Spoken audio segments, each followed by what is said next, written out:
રાધે રાધે. આપણી પાસે આજે ગુજરાતીTV.com પર સેવક માધવ જસાપરા દ્વારા પ્રસ્તુત એક લેખ છે. આ લેખ શ્રી પ્રેમાનંદજી મહારાજ સાથેના એક સત્સંગનો સારાંશ છે. અને સાચું કહું તો આ વાંચીને મને થયું કે આપણા રોજિંદા જીવનની કેટલી બધી મૂંઝવણોના કેટલા સરળ જવાબો આમાં છુપાયેલા છે. તો આજનો આપણો હેતુ એ જ છે કે ધૈર્ય, અહંકાર, ભક્તિ જેવા મોટા વિષયો પર મહારાજજીના વિચારોને આજના સંદર્ભમાં સમજીએ. ચાલો આ જ્ઞાનના સાગરમાં ઊંડા ઉતરીએ.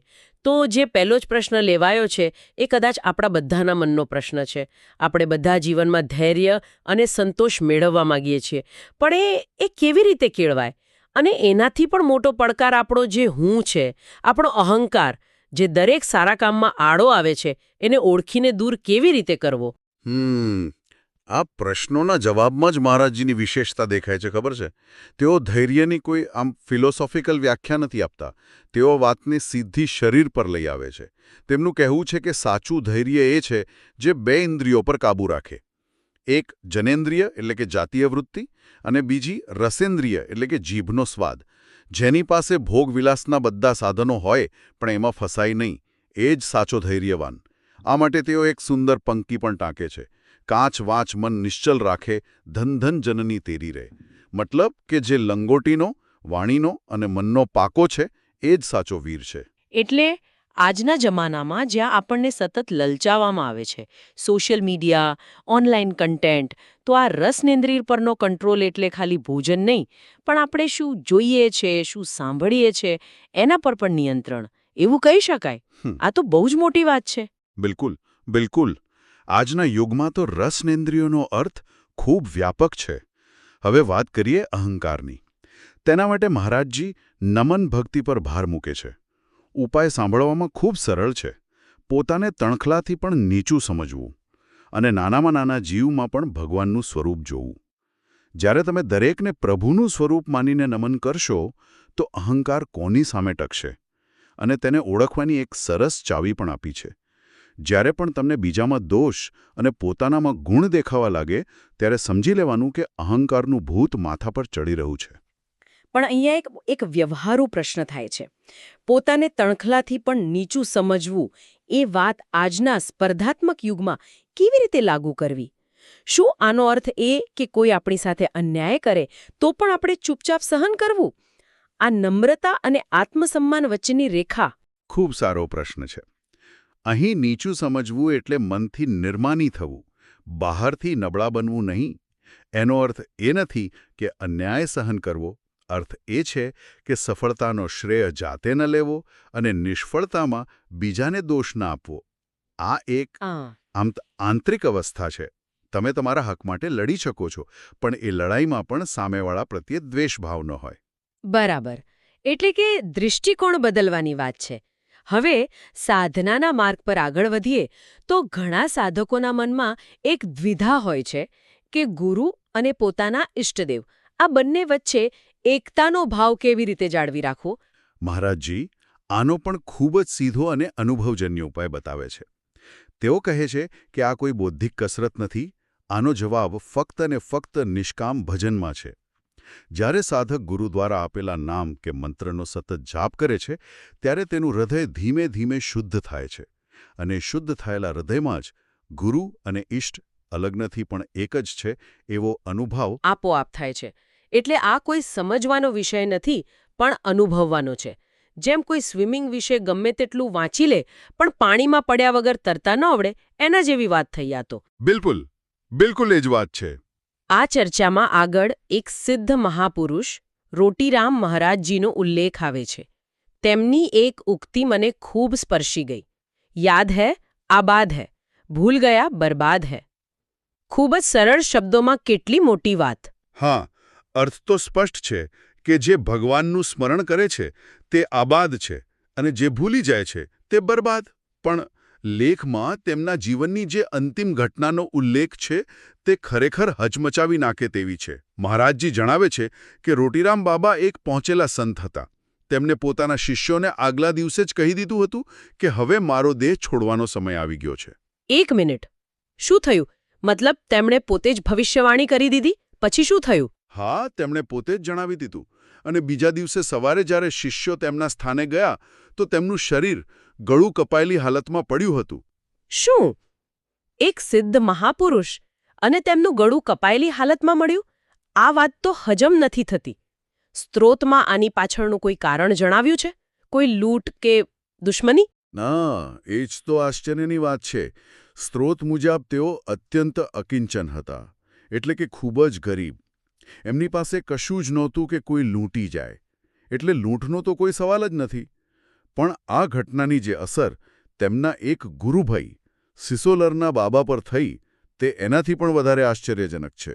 એવું તો શું થયું? જ્યારે સિસોલરના બાબાને સમાચાર મળ્યા કે તેમના ગુરુભાઈએ આ રીતે દેહ છોડ્યો છે, ત્યારે તેઓ જે પથારીમાં સૂતા હતા ત્યાં જ સૂઈ રહ્યા. એ સમાચાર સાંભળીને તેઓ એટલા સ્તબ્ધ અને વૈરાગ્યમાં ડૂબી ગયા કે પછીના 20 વર્ષ સુધી તેઓ એ જ જગ્યાએથી ક્યારેય ઊભા જ ન થયા. 20 વર્ષ સુધી એક જ જગ્યાએ? આ તો કલ્પના બહારની ગુરુભક્તિ અને વૈરાગ્ય છે. આ ઘટના આપણને શીખવે છે કે સંતોની દુનિયા આપણી ભૌતિક સમજ અને તર્કથી કેટલી અલગ અને કેટલી ઊંચી હોય છે. બિલકુલ. આ ઘટનાઓ આપણી બુદ્ધિની સીમાઓ તોડી નાખે છે. ખરેખર. પણ ચાલો હવે થોડા આપણા જેવા સામાન્ય ગૃહસ્થોના રોજબરોજના જીવનને લગતા પ્રશ્નો જોઈએ. સત્સંગમાં આના પર પણ કેટલાક ખૂબ જ રસપ્રદ પ્રશ્નો પૂછાયા હતા, નહીં? હા, અને તેના જવાબો ખૂબ જ વ્યવહારુ છે.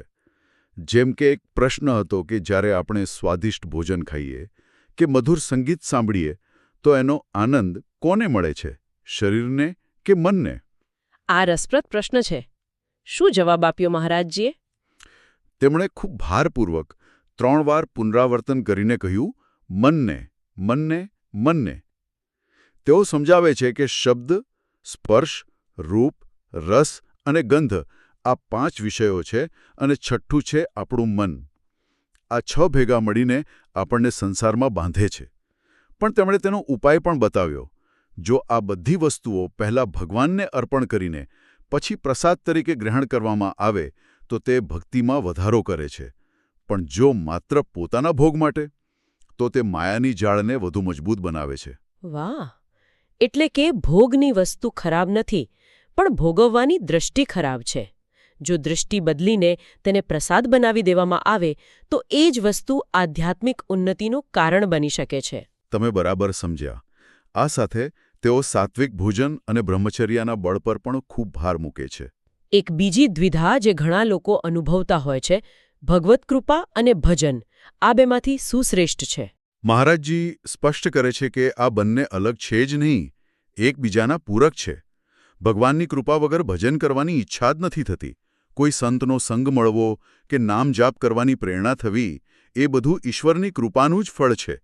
અને જેમ જેમ આપણે ભજન વધારીએ છીએ તેમ તેમ એ કૃપાનો અનુભવ વધુને વધુ સ્પષ્ટ થતો જાય છે. એટલે એમ કહી શકાય કે કૃપા એ તાળું ખોલવા માટે મળેલી ચાવી છે અને ભજન એ ચાવીને તાળામાં નાખીને ફેરવવાની ક્રિયા છે. બંને વગર દરવાજો નહીં ખોલે. ખૂબ સરસ ઉદાહરણ. બિલકુલ. અને ગૃહસ્થ જીવનના સૌથી મોટા સંઘર્ષ પર પણ એક પ્રશ્ન હતો. માતા પિતા અને ભગવાન વચ્ચે કોને વધુ મહત્વ આપવું? હા, આ તો ઘણા ઘરોમાં મૂંઝવણનો વિષય હોય છે. અહીં પણ મહારાજજી અલગતાને બદલે સમન્વયનો માર્ગ બતાવે છે. તેઓ કહે છે કે કોઈને છોડવાની જરૂર નથી. માતા પિતા, પતિ, પત્ની, સંતાનો આ બધામાં જ ભગવાનનો ભાવ રાખીને નિષ્કામ ભાવે તેમની સેવા કરવી જોઈએ.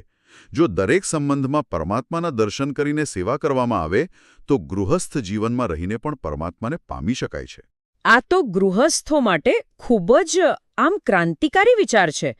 તે તમને તમારી જવાબદારીઓ છોડવાનું નથી કહેતો, પણ તેને પવિત્ર બનાવવાનું કહે છે. બિલકુલ. દૃષ્ટિ બદલાતા જ સૃષ્ટિ બદલાઈ જાય છે. આ સત્સંગમાં નિષ્ફળતા અને ક્રોધ જેવા વિષયો પર પણ વાત થઈ છે. જેમ કે વારંવાર પ્રયત્ન કરવા છતાં જો નિષ્ફળતા મળે તો શું કરવું જોઈએ? મહારાજજી નિષ્ફળતાને પ્રારબ્ધ એટલે કે આપણા પૂર્વકર્મોના ફળ સાથે જોડે છે. તેઓ કહે છે કે ખરાબ પ્રારબ્ધને ફક્ત ભગવાનનું નામ જ કાપી શકે છે, બીજું કોઈ નહીં. માટે જો વારંવાર નિષ્ફળતા મળતી હોય તો તેનો ઉપાય છે નામ જાપ વધારવો. જેમ જેમ નામ જાપનું બળ વધશે તેમ તેમ ખરાબ પ્રારબ્ધ કપાશે અને સફળતા મળવા લાગશે. આ વાત તો આજના હસલ કલ્ચરથી બિલકુલ વિપરીત છે, જ્યાં એવું મનાય છે કે માત્ર મહેનતથી જ બધું મળે અને ક્રોધ જેવી નકારાત્મક ભાવના વિશે શું કહ્યું છે? તમે જોશો તો જરાશે કે મહારાજજી મોટાભાગની સમસ્યાઓનો એક જ મૂળભૂત ઉપાય બતાવે છે: ભજન વધારવું. ક્રોધ માટે પણ એ જ ઉપાય છે. અને સાથે એક ભાવ કેળવવાનો છે કે જે વ્યક્તિ પર આપણને ક્રોધ આવી રહ્યો છે તેમાં પણ આપણા ઈષ્ટદેવ જ છે. જ્યારે સામેવાળી વ્યક્તિમાં દોષને બદલે ભગવાન દેખાશે ત્યારે ક્રોધ આપોઆપ ઓગળી જશે. આ તો એ જ વાત થઈ જે આપણે શરૂઆતમાં અહંકાર વિશે કરી હતી. ક્રોધ મોટાભાગે ઘવાયેલા અહંકારમાંથી જ જન્મે છે. જો સામેવાળામાં પ્રભુ દેખાય તો પછી હું ક્યાં રહ્યો? આ તો બધી વાતો એકબીજા સાથે જોડાયેલી છે. બરાબર, મૂળ એક જ છે. આ ચર્ચામાં એક અંતિમ પ્રશ્ન જે મને ખૂબ જ ગમ્યો કે બધું સમજવા છતાં આપણું મન પ્રભુથી વિરુદ્ધ કેમ ચાલે છે? આપણે ઈચ્છીએ છીએ કે તે ભગવાનમાં લાગે, પણ તે વારંવાર સંસાર તરફ જ કેમ ભાગે છે? મહારાજજી આ ગૂઢ પ્રશ્નને ખૂબ જ સુંદર રીતે એક રમત એટલે કે લીલા તરીકે વર્ણવે છે. તેઓ કબડ્ડીની રમતનું ઉદાહરણ આપે છે. જેમ કબડ્ડીમાં બે પક્ષ હોય છે તેમ જીવનમાં એક તરફ માયા છે અને બીજી તરફ ભક્તિ. આપણો કામ માયાના પક્ષમાં રહીને એટલે કે સંસારના બધા કાર્યો કરતા કરતા પણ આપણો શ્વાસ એટલે કે નામજાપ તૂટવા ન દેવાનું છે. વાહ, શું અદ્ભુત રૂપક છે! હા, તેઓ કહે છે કે જો આપણે સંસારના કામ, ક્રોધ, લોભ જેવા ખેલાડીઓથી ઘેરાઈને નામજાપ કરવાનું ભૂલી ગયા તો આપણો શ્વાસ તૂટી ગયો અને આપણે રમતમાં આઉટ થઈ ગયા. જે સાધક આ માયાની રમતમાં પોતાનો નામજાપ ચાલુ રાખીને જીતે છે તે અંતે ભગવાનની દિવ્ય લીલામાં પ્રવેશ પામે છે. આ રૂપક તો આધ્યાત્મિક સાધનાને એકદમ જીવંત બનાવી દે છે. એનો અર્થ એ થયો કે જીવન એ કોઈ સીધો રસ્તો નથી, પણ વિરોધી ટીમ સાથેની એક રમત છે. અને આપણું ભજન એ જ આપણી લાઇફલાઇન છે. જેવી એ છૂટી કે આપણે આઉટ. બરાબર, આ જ તો સંતોની દ્રષ્ટિ છે. તો આજના વિશ્લેષણનો સારાંશ એ જ છે કે આધ્યાત્મિક જીવન એ માત્ર પૂજાપાઠ સુધી મર્યાદિત નથી, પરંતુ તે ઇન્દ્રિયો પર સંયમ, નિરંતર નમ્રતા અને જીવનની દરેક પરિસ્થિતિમાં ભજન દ્વારા ઈશ્વર સાથે જોડાયેલા રહેવાની એક જીવંત કળા છે. બિલકુલ. અને સૌથી મહત્વની વાત એ છે કે ભલે તે ગૃહસ્થ જીવનના પડકારો હોય કે સાધનાના માર્ગની મુશ્કેલીઓ, દરેક સમસ્યાનો ઉકેલ અંતે તો ભગવત સ્મરણમાં જ રહેલો છે. આ સમગ્ર ચર્ચા પરથી મારા મનમાં એક અંતિમ વિચાર આવે છે. જો મહારાજજીના કહ્યા મુજબ આપણું જીવન માયા અને ભક્તિ વચ્ચેની કબડ્ડીની રમત જ હોય, તો પછી એ રમતમાં આપણે જ્યારે આઉટ થઈએ છીએ, એટલે કે જ્યારે આપણાથી ભૂલો થાય છે, આપણે નિષ્ફળ જઈએ છીએ, તો શું એ રમતનો અંત છે કે પછી એ અંતિમ વિજય તરફ આગળ વધવા માટે ફરીથી શ્વાસ લઈને મેદાનમાં ઉતરવાની એક તક છે?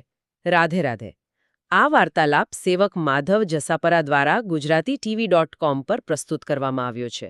જો આપને આ ચર્ચા ગમી હોય તો આપના અભિપ્રાય કોમેન્ટ બોક્સમાં જરૂર લખશો.